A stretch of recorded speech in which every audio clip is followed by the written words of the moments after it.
What's up, everybody? Welcome back to the Soul Break. Thanks for stopping by my channel. So today I have another pair of Air Jordan 1s, and these released on Nike.com today, and I was able to secure a pair in my size, and I ordered my pair for same-day delivery because Nike Korea offers that. And so I just got this pair a couple hours ago, and as you can see, these are the Air Jordan 1 Stealths.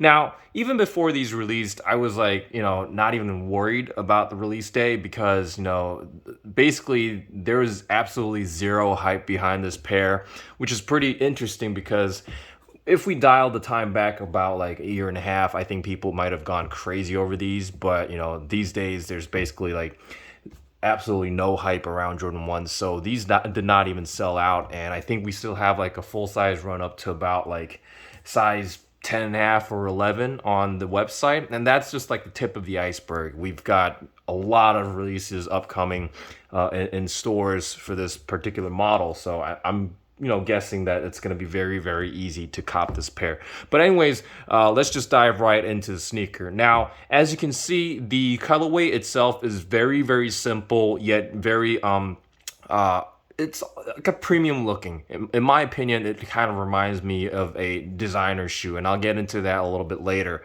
But anyways, the entire upper of the shoe is created by using this very, very standard Air Jordan 1 leather. The side panel is obviously crisp white, and then you got that sort of like a wrinkled or tumble textured Nike swoosh done in that stealth gray color. And it does seem a bit dark on camera, but I can tell you that once you see these in hand, they're not that dark. They're actually a bit lighter than what you see on the screen right now. So it's a pretty good shade of gray that Jordan Brand has chosen. Towards the front, we see more of that, regular white leather overlays, as well as the toe cap area. And then on the toe box, we see more of that tumbled, textured, stealth gray leather. And once again, it's not that dark. It's quite all right once you see these in hand. For some reason, my pair came like all destroyed in the toe box. So it is what it is, I guess. And then for the laces, you got the standard cotton laces partially laced onto the shoe in that gray color. I think the gray that's been used on this pair is quite nice. I really dig that lace on the shoe. And then here for the tongue, you've got the white nylon tongue, nothing too special there. And this is probably one of my favorite details of the shoe. This is the standard tongue tab, but what's different is that instead of using that nylon material, you've actually got a piece of leather stitched onto the tongue here. And then you've got the Nike Air as well as the swoosh logo embroidered in that sort of shiny gray color, almost like a silver color here on the center. And I don't know, I think that's a very sort of like a premium touch. I know it's like cheap ass leather, but you get what I mean. So that's one of the reasons why I said, this kind of gives off like a designer shoe vibe, because Jordan Brand did actually go the extra mile to swap this out. And then on the inside, what's interesting is that the sock liner feels a little bit different. Originally I thought it was that regular mesh material, but as you can see on the screen, it's got sort of like a rough texture to it. It's quite smooth. I would say it's like I don't know what to. I wouldn't say it's suede, but it definitely has that feel to it. It's definitely not your regular mesh material. I actually pulled out the most recent release of Taxis here. As you can see, there's absolutely no texture to the regular black mesh material here for the sock liner.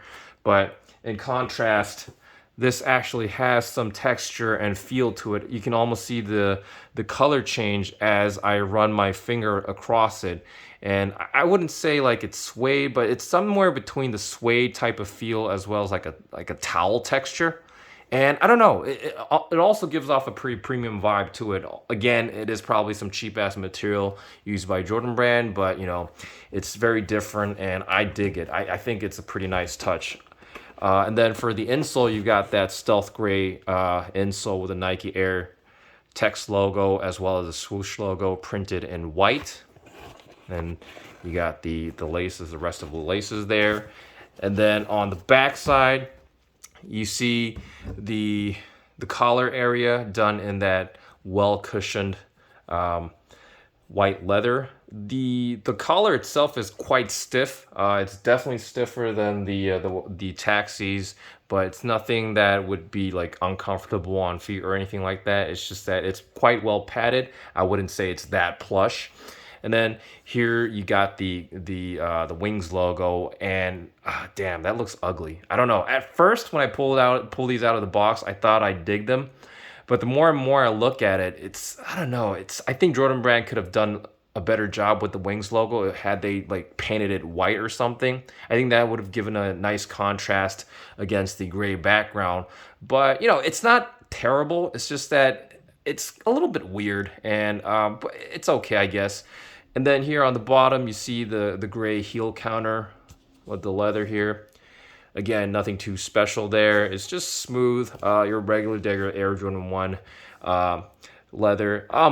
I would say this is pretty comparable to the Jordan 1 Heritage that we've seen a couple months back. I mean, it does have the same color blocking, except everything red is swapped out with gray, and the materials itself feel pretty pretty damn near the same as the Heritage.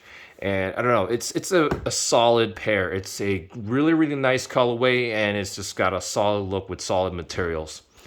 On the midsole, you've got your typical Air Jordan 1 midsole, all done in that crisp white color. And then the outsole is that beautiful stealth gray with the traction pattern on the forefoot area. And then a Nike branding on the middle, and then the rest of the traction on the back side. And yeah, and the medial side is basically the same deal. And this is the other side of the shoe. You've got that Nike Korea orange tag here. And then this pair does not. Oh, actually it does. Wow. They did this again. They're giving you this box to save the earth or whatever. Oh, this does come with extra laces. So yeah, in this little cardboard box, you get the white laces, the factory laces, with the shoe. So I guess that's an extra perk that we get with this pair. It's very interesting that they didn't include this with the taxis, because I don't know, I really like that pair a lot better than this one. But there's really nothing wrong with this pair. It's just that there's basically absolutely no hype behind these. And sizing wise, I haven't tried these on yet, but it's your regular Air Jordan 1, so it should be fine going true to size with these. Resale wise, I haven't checked at all. Like, I don't even care about resale prices these days, because basically everything's flopping. And I got these with the 5% discount on my Nike Korea account.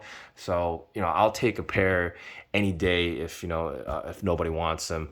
And then wearability wise, I don't know. This should be a very straightforward Jordan 1. If you're still on the fence about Jordan 1s, I mean, this pair should be your solution. This is just a simple white and gray Jordan 1. You can probably pull this off with any sort of outfit, in basically any sort of weather. So and you don't have to pay that hefty resale premium on top. So this should be a easy, a no-brainer kind of Jordan 1 for you guys out there. And then I did want to show you guys the box, which is, I think this is a good design decision by Jordan Brand. So as you can see, it's a gray box, the stealth gray box with the Nike text logo all printed in white. And as I was saying before, this this entire release gives off like a very sort of a designer shoe vibe, in the sense that they use these very muted colors. I wouldn't say like they're riding off of Dior Jordan hype or whatever, but it damn well gives off like a feel that this might have been a very well been a not a collab, but some sort of like special release from like a designer brand or whatnot. I'm not saying that anything used on this pair is premium or whatever. It's just that the general tone is very muted, and it's got that kind of chic look to it. So I'm saying that it kind of gives off like a premium vibe, if you get what I mean. And just a little thing about Jordan 1s these days is just that I think we have way too many. Was this a colorway that we needed? Probably not. Would I still cop? Yeah, of course. Like, I have extra cash laying around, so if nobody wants them, then hell yeah, I'll take a pair for below retail, especially with the 5% discount. But what I'm thinking these days is that maybe it's time for Jordan Brand to perhaps like vault the Jordan 1s again. I know Jordan 1s have been a pretty good cash cow for Jordan Brand for the past few years, especially, during the pandemic era. But I think at this point we have like way too many Jordan 1s. Like we've had red Jordans, orange Jordans, yellow Jordans, green Jordans, blue Jordans, black Jordans, purple Jordans. The list goes on and on and on and on. And even Jordan Brand has given us like a good window of, say, like, was it like 3 to 4 years, like from 2015 to about 2018, where everybody had the chance to cop the retro ones that MJ actually wore. So I'm saying that Jordan Brand has done a lot, like maybe too much, that the market is now oversaturated. I mean, like, people are getting sick of like Jordan 1s and even Dunks these days. So maybe it's time for them to kind of vault these and then actually have people kind of miss them for a time. I don't know. It doesn't have to be long, maybe like 4 or 5 years. It's just that nowadays Jordan Brand knows that they can shovel freaking mids and lows down people's throats, and God knows nobody cares. Like, and those could probably serve them good in terms of like cash flow. But that's just what I think. I think we just have way too many Jordan 1s these days. I mean, I'm happy that I could cop this kind of very nice looking sneaker for retail, or even better, like under retail. It's just that like people are pretty getting sick these days. So that's just a little bit of a rant on my part. But anyways, I hope you guys found this video interesting. I know there's like a global release date.